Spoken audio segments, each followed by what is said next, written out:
Pagmulat ng mata, langit na katawa sa batibot.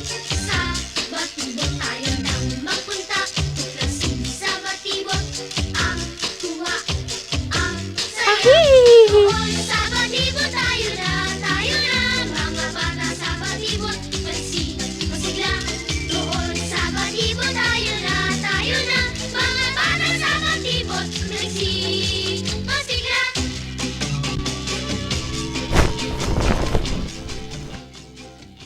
Nasaan ako? Nasaan ako? Ikaw ay nasa loob ng libro ng batibot. Ano ang batibot? At bakit may punong nagsasalita? Ang batibot ay ang kauna-unahang Filipino team at locally produced na pang-edukasyong palabas sa telebisyon para sa mga bata sa bansa. Tumpak!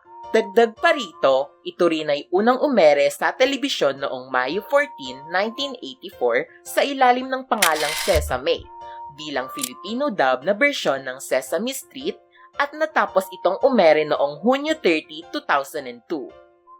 Ayun pala yun? Sino naman yung gumawa nito? Yes! Ito ay naging posible dahil sa pagtutulungan ng Children's Television Workshop at PCTVF o Philippine Children's Television Foundation. Ha ha ha ha! Bukod pa dyan, ang batibot ay kinonsepto at ipinroduce ni Fanny de los Angeles Bautista, isang guro mula sa Community of Learners Foundation. Pero kalaunan, natapos ang kanilang ugnayan, kung kaya't noong 1985, nagbago ang pangalan nito bilang Batibot. Simula nito, gumamit na ito ng wikang Filipino at nagtampok ng mga kwentong may kontekstong Pilipino. Layunin ng Batibot na magbigay ng edukasyong pambata sa mga preschoolers sa pamamagitan ng mga kwento, kanta at mga puppet tulad ni Kiko Matching at Pong Pagong. Hala, ang galing! Sino naman si Kiko Matching at Pong Pagong? Nandito ba sila ngayon?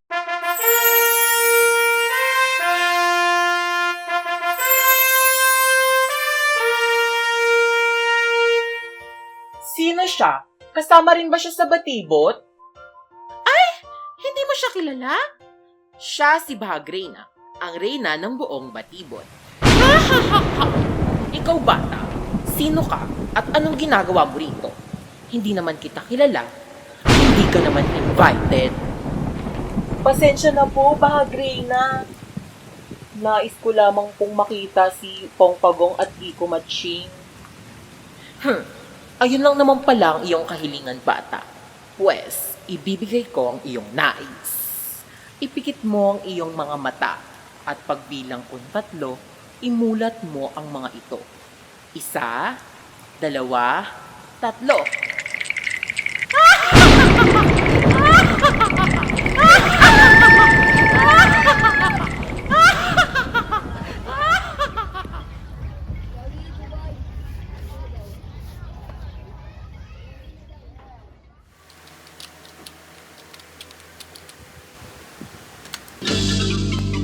Pagmulat ng mata, langit na katawa sa batibot.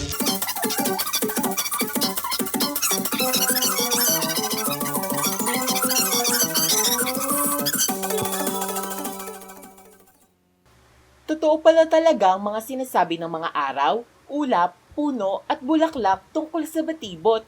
At ang cute pala ni Kiko Matching at Pong Pagong sa personal. Buti na lamang ay parte lang ng aking panaginip sina Bahag Reyna at ang araw, ulap, puno at bulaklak. Dahil sa totoong buhay, wala namang nagsasalitang ganun eh.